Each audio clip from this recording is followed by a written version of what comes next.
Hello, আসসালামু আলাইকুম viewers. আর একটি নতুন ভিডিও নিয়ে আপনাদের সামনে উপস্থিত হলাম। আজকের ভিডিওতে মূলত আমি আলোচনা করব বাসায় পালিত বা দেশি মুরগি রাতে মারা যাবার কারণ কি এবং সঠিক সমাধান। আপনারা যারা দেশি মুরগি বা বাসায় পালিত যে কোনো ধরনের মুরগি পালন করেন, অনেক সময় দেখা যায় রাতে আপনারা সুস্থ মুরগি রেখে দিয়েছেন এবং সকালে উঠে দেখেন মুরগি 2-4টা মারা গেছে। এবং এই ঘটনাটা কিন্তু আপনাদের প্রতিনিয়তই ঘটতে থাকে এবং আপনারা কিন্তু আর্থিকভাবে অনেকটাই ক্ষতিগ্রস্ত হয়ে যান। তবে আপনাদেরকে বুঝতে হবে আসলে রাতে মুরগি মারা যাওয়ার কারণ কি। যখনই আপনারা কারণটা বুঝতে পারবেন তখন কিন্তু এর সঠিক সমাধান করতে পারবেন। এখন আপনাদেরকে বুঝতে হবে আসলে রাতে কেন মুরগি মারা যায়। রাতে মুরগি মারা যাওয়ার 2 থেকে 3টি কারণ রয়েছে। সর্বপ্রথম যে প্রধান কারণ সেটা হলো, আপনারা বাসায় যারা মুরগি পালন করে থাকেন, বাসায় দেখা যায় যেখানে মুরগি রাখেন ওই জায়গাটা একদম সম্পূর্ণ ঘিরে দেন।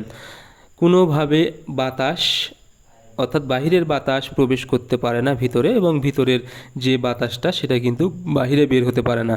যার কারণে কি হয়, ভিতরে যে বাতাস থাকে এখানে কিন্তু গ্যাস বা গন্ধ সৃষ্টি হয়, এবং গ্যাস বা গন্ধ হওয়ার কারণে মুরগি কিন্তু সারা রাত থাকার কারণে একসময় ভালোভাবে নিঃশ্বাস নিতে পারে না, এবং যেই মুরগিগুলো দুর্বল থাকে ওই মুরগিগুলো কিন্তু মারা যায়।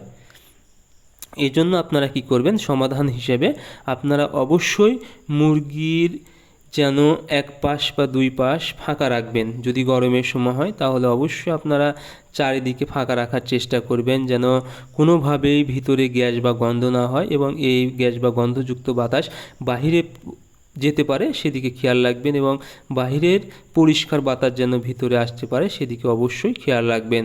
তাছাড়া কিন্তু প্রতিনিয়ত আপনাদের মুরগি মারা যেতে থাকবে।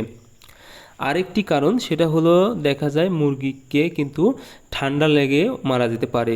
সেক্ষেত্রে কি হয়, এটা বিশেষ করে শীতকালে অর্থাৎ যখন ঠান্ডা বাতাস হয়, অনেক সময় কিন্তু আপনারা ফাঁকা জায়গায় মুরগি রাখেন এবং প্রচণ্ড হারে ঠান্ডা বাতাস ঢোকে, এবং দেখা যায় ভোর রাতে, বিশেষ করে রাত যখন গভীর হয় তখন কিন্তু প্রচণ্ড ঠান্ডা পড়ে যায় এবং মুরগিকে একদম ঠান্ডা লাগার কারণে মুরগি মারা যেতে থাকে।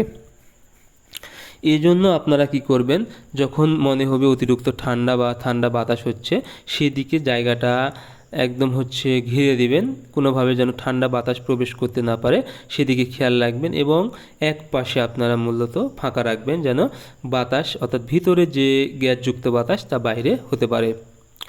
এরপরে যে বিষয়টা সেটা হলো, অনেক সময় দেখা যায় মুরগিকে বিভিন্ন পশু প্রাণী বাইরে থেকে আক্রমণ করে, সেক্ষেত্রে মুরগি চাপা লেগে মারা যেতে পারে, বা অনেক সময় দুর্বল মুরগি থাকলে অনেকটা ভয় পায় এবং ক্লান্ত হয়ে যায়, সেক্ষেত্রেও কিন্তু মুরগি মারা যেতে পারে।